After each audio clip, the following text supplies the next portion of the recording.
हाय दोस्तों, कैसे हो। फिल्म की शुरुआत में हम बेकी नाम की एक लड़की से मिलते हैं। वो एक लिफ्ट में चढ़ती है, हाथ में फोन लिए, कुछ खतरनाक करने के लिए तैयार। एक ऑनलाइन रिचुअल जिसे लिफ्ट गेम कहते हैं।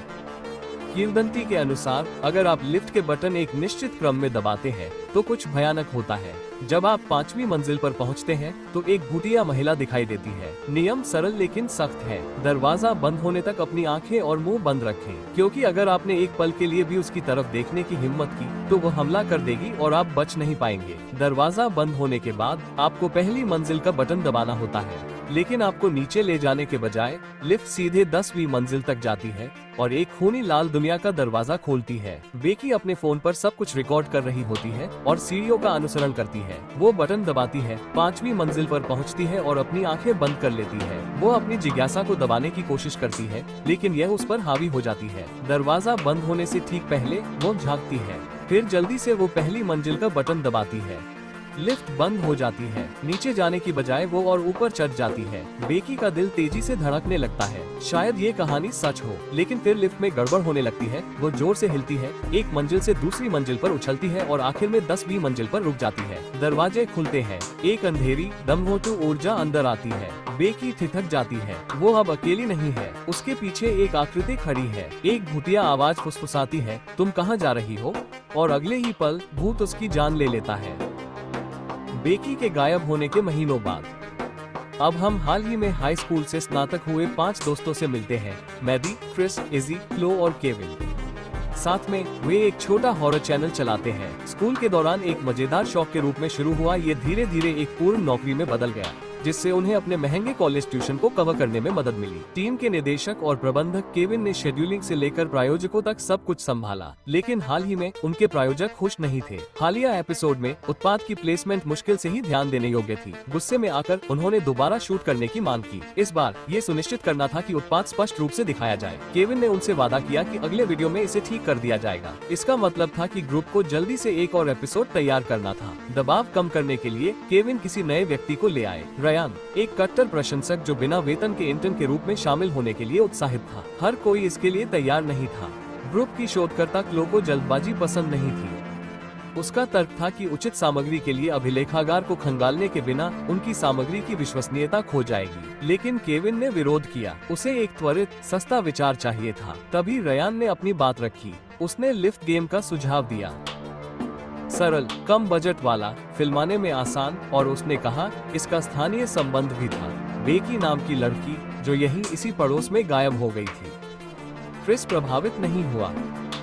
उसे यह उबाऊ लगा, एक चलती हुई डिब्बी के अंदर सिर्फ 20 मिनट की फुटेज। लेकिन कोई बेहतर विकल्प न होने के कारण केविन ने इसे करने का फैसला किया।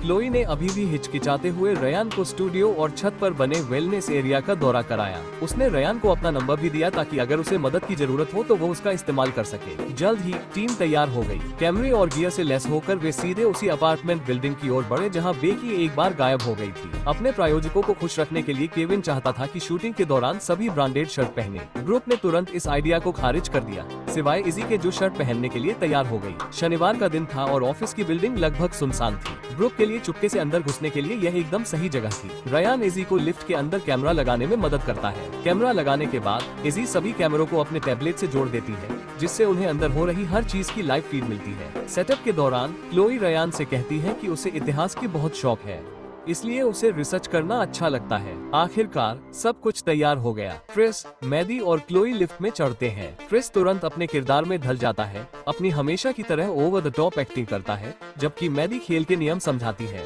सीक्वेंस सिंपल है लेकिन डरावना है। बटन को 4, 2, 6, 2, 1, 0, 5 और आखिर में 1 के क्रम में दबाएं। 5वीं मंजिल पर हर किसी को अपनी आंखें बंद करनी है और उन्हें तब तक बंद रखना है जब तक कि दरवाजा अपने आप बंद न हो जाए। नियम तोड़ो और भूतिया औरत तुम्हें मार डालेगी। तभी इसी उत्पाद के प्रचार के लिए लाइव स्ट्रीम पर आ जाती है। क्रिस आधे मजाक में प्रायोजक की टैगलाइन के साथ उसकी छाती की ओर इशारा करता है, स्वास्थ्य का स्वाद लो। हर किसी को ये बहुत घिनौना लगता है, लेकिन शो चलता रहता है। लिफ्ट के अंदर मौजूद तीनों पूरी घटना को एक मजाक की तरह लेते हैं। वे चौथी मंजिल दबाते हैं, फिर दूसरी। क्लोई बेकी की कहानी सुनाने के लिए पल का लाभ उठाती है, जो लड़की वही गेम खेलते हुए गायब हो गई थी। इस बीच इजी, रयान और केविन टैबलेट से देख रहे हैं, लेकिन अचानक फीड में गड़बड़ होने लगती है। स्क्रीन पर स्टैटिक झिलमिलाहट होती है। लिफ्ट के अंदर जब वे छठी मंजिल पर पहुंचते हैं तो रोशनी हिंसक रूप से झिलमिलाने लगती है। मैटी घबरा जाती है, उसकी घबराहट बढ़ जाती है और वो वहीं से निकल जाना चाहता है, लेकिन क्रिस और क्लोई उसे आगे बढ़ने के लिए प्रेरित करते हैं। ग्रुप 10वीं मंजिल पर पहुंचता है। दरवाजा खुलता है लेकिन गलियारा पूरी तरह से खाली है। वे वापस नीचे जाते हैं, 5वीं मंजिल की ओर बढ़ते हैं जहां वो कहानी सच हो जाती है। अब तक मैडी डर चुकी है। वो क्रिस से आंखें न खोलने की विनती करती है। वो धीरे से कहता है कि वो अब उस कहानी पर यकीन कर रहा है। क्रिस बस मुस्कुराता है और सिर हिलाता है। लॉबी में एक सुरक्षा गार्ड अपने नियमित दौरे के लिए आता है, जिससे बाकी लोग छिप जाते हैं। टैबलेट अभी भी लाइव स्ट्रीमिंग कर रहा है, लेकिन वे नहीं देख सकते कि क्या हो रहा है। लिफ्ट के अंदर तीनों छात्र अपनी आंखें कसकर बंद कर लेते हैं। कैमरा चलता रहता है। क्रिस खुद को रोक नहीं पाता और कुछ देर के लिए अपनी आंखें खोल लेता है। कुछ नहीं होता, कोई भूत नहीं, कोई हमला नहीं। वो मन ही मन हंसता है। दरवाजा आखिरकार बंद हो जाता है। क्लोई और मैडी कांपते हुए अपनी आंखें खोलते हैं और राहत की सांस छोड़ते हैं। क्रिस अभी भी मुस्कुरा रहा है क्योंकि वो पहली मंजिल का बटन दबा रहा है, लेकिन लिफ्ट नीचे जाने की बजाय और ऊपर चढ़ने लगी। कुछ गड़बड़ है। लिफ्ट के ऊपर चढ़ते ही मैटी घबरा गया। वो उसे रोकने के लिए आगे बढ़ा, लेकिन क्रिस और क्लो ने उसे रोक लिया। अचानक लिफ्ट 9वीं मंजिल पर रुक गई। एक ऑफिस वर्कर ने नीचे जाने के लिए बटन दबाया था। अंदर छात्रों को ठूस ठूस कर भरा देखकर वो आदमी चौंक गया। कुछ देर बाद ग्रुप सुरक्षित लॉबी में पहुंच गया, लेकिन दरवाजा बंद होने से पहले क्लो ठिठक गई। कहीं धीमी लेकिन साफ। उसे नर्सरी राइम की आवाज सुनाई दी। सेटअप पर वापस आकर इज़ी को एहसास हुआ कि वो मुश्किल में है। एक अजीब सी रुकावट ने उनके फुटेज का एक बड़ा हिस्सा खराब कर दिया था। इसके बिना उनके पास कुछ भी नहीं था। फिर से शूट करना ही एकमात्र विकल्प था। क्रिस ने तुरंत मना कर दिया। उसके लिए ये सिर्फ एक हास्यास्पद धोखा था। तभी रयान ने आखिरकार सच्चाई बताई। लापता लड़की बेकी उसकी छोटी बहन थी। वो हाई स्कूल में एक फ्रेशमैन थी जब क्रिस उसके साथ शामिल हुआ था। उसने वादा किया था कि अगर वो वायरल लिफ्ट चैलेंज रिकॉर्ड करेगी तो वो उसे अपने चैनल पर दिखाएगा। उसे इम्प्रेस करने के लिए उसने ऐसा किया और गायब हो गई। पूरा ग्रुप हैरान रह गया। इज़ी और क्लोई का गुस्सा फूट पड़ा। उन्होंने क्रिस पर बेकी का शोषण करने का आरोप लगाया। क्रिस ने गुस्से में कहा कि उसका शोषण नहीं हुआ है, वो तो घर से भाग आई थी। बहस के बाद रयान और क्रिस के बीच लॉबी में ही झगड़ा हो गया। इससे पहले कि मामला और बिगड़ता, बिल्डिंग का सिक्योरिटी गार्ड आ गया और उन सभी को बाहर निकाल दिया। बाद में क्लोई ने रयान को समझाने की कोशिश की, लेकिन वो भी गुस्से में थी। उसने उन्हें इस झंझट में घसीटने के लिए अपने इरादों के बारे में झूठ बोला था। इज़ी और केविन स्टूडियो वापस चले गए। उनके पास जो भी फुटेज थे उन्हें ठीक करने लगे। तभी इज़ी को अचानक एहसास हुआ कि वो एक कैमरा वहीं छोड़ आए हैं, जो अभी भी लिफ्ट के अंदर है। उनके पास बिल्डिंग वापस जाने के अलावा कोई चारा नहीं था। शाम को क्रिस ने क्लोई को फोन करके अपनी भावनाओं के बारे में बात करने की कोशिश की, लेकिन उसने उसे नजरअंदाज कर दिया। वो अभी भी गुस्से में थी। अपने फ्लैट पर उसने वही डरावनी आवाज फिर से सुनी, लिफ्ट से आई थी।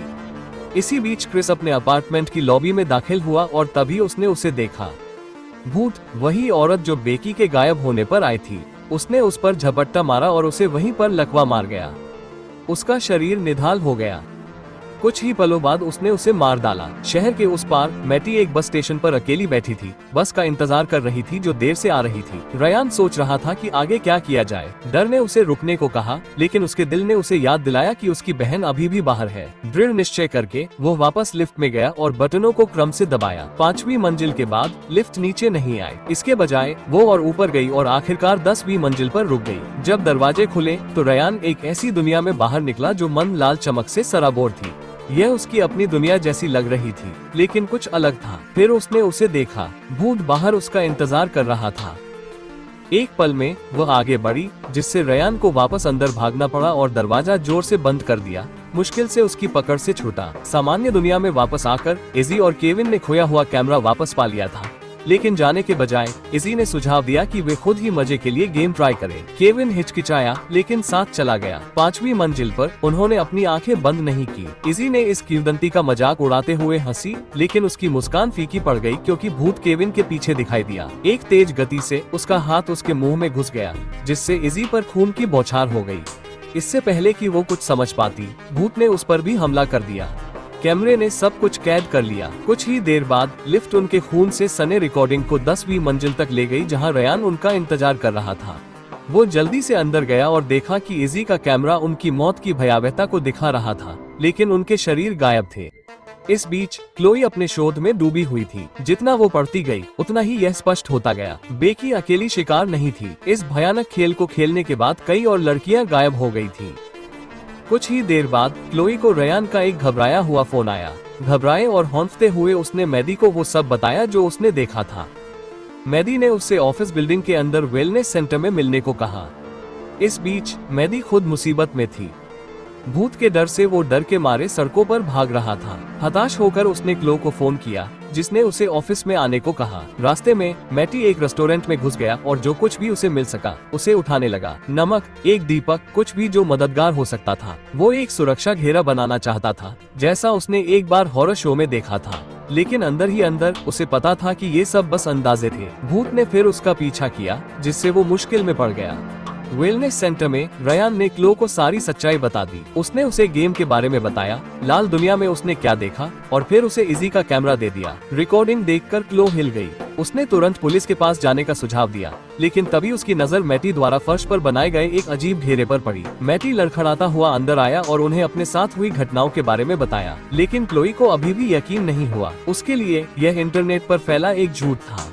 उसने बताया कि उसकी खोज से क्या पता चला है। इस खेल की शुरुआत एक दशक पहले सोरोरिटी की कुछ लड़कियों के एक समूह से हुई थी। नशे में धुत होकर उन्होंने अपनी दोस्त एलिस को एक प्रैंक के तौर पर लिफ्ट के शाफ्ट में धकेल दिया था, लेकिन वे उसे भूल गई। वीकेंड में लिफ्ट में खराबी आ गई और एलिस गिरकर मर गई। रयान और मैडी ने जोर देकर कहा कि उन्हें पुलिस से नहीं बल्कि एक उपाय की जरूरत है। तभी क्लोई स्तब्ध रह गई। वो धीमी गुनगुनाहट जो वो पहले से सुन रही थी फिर से शुरू हो गई। लिफ्ट के बारे में एक नर्सरी कविता में एक संदेश छिपा था, एक नियम जो उनमें से किसी को भी नहीं पता था। जब कोई दरवाजा खोले तो आपको उसे बंद करना होगा, तभी भूत को भगाया जा सकता है। तभी भूत स्टूडियो के अंदर आ गया, जिससे क्लोई डर गई। सभी लोग घेरे में आ गए, सुरक्षा की एकमात्र उम्मीद के साथ। मैडी को यकीन था कि वो उसे पार नहीं कर पाएगी, लेकिन वो बिल्कुल गलत था। वो सीधे उसके बीच से गुजरी, उसे पकड़ लिया और उसके टुकड़े टुकड़े कर दिए। रयान ने बिना समय गवाए क्लोई का हाथ खींचा और सीधे ऑफिस बिल्डिंग में घुस गया। जब सिक्योरिटी गार्ड ने उन्हें लिफ्ट में जाने से रोकने की कोशिश की, तो क्लोई ने उस पर मेस स्प्रे किया और अंदर भाग गई। उसने तुरंत रस्म शुरू कर दी। लिफ्ट 5वीं मंजिल से आगे बढ़ी और उन्हें टैंक तक ले गई। इस बार क्लोई ने भी वो खौफनाक लाल दुनिया देखी। रयान अपनी बहन को खोजने के लिए बाहर निकलने की कोशिश कर रहा था, लेकिन क्लोई ने उसे पीछे धकेल दिया। दोनों ने मिलकर दरवाजा बंद कर दिया और लिफ्ट नीचे उतरने लगी, लेकिन सब ठीक नहीं चल रहा था। लिफ्ट एक बार फिर 5वीं मंजिल पर रुकी। दिल की धड़कनें तेज हो गयी। भूत के हमले के लिए तैयार होकर दोनों ने अपनी आंखें बंद कर ली। फिर वो खौफनाक आवाज आई, तुम्हें क्या लगता है कि तुम कहाँ जा रहे हो? क्लोई खुद को रोक नहीं पाए। उसने एक आंख खोली और भूत उस पर झपटा। रयान ने विरोध करने की कोशिश की, लेकिन आखिरकार उसने भी अपनी आंखें खोल दी। भूत ने उसे निगल लिया और लिफ्ट में खून बिखर गया। महीनों बाद एक और लड़की उसी लिफ्ट में चढ़ी और इंस्टाग्राम रील के लिए खुद को फिल्मा रही थी। उसने बताया कि कैसे क्लो और उसके दोस्त गेम खेलने के बाद गायब हो गए थे, और उसके बाद श्राप एक के बाद एक पीड़ितों पर हावी होता गया। फिल्म एक चेतावनी के साथ खत्म होती है। इंटरनेट पर हर ट्रेंड के पीछे मत भागो। कुछ गेम खेलने के लिए नहीं बने हैं और कुछ क्लिक आपकी जान के लायक नहीं है। अगर आपको ये रिकैप पसंद आया है तो लाइक बटन दबाएं और डरावनी कहानियों के लिए सब्सक्राइब करें।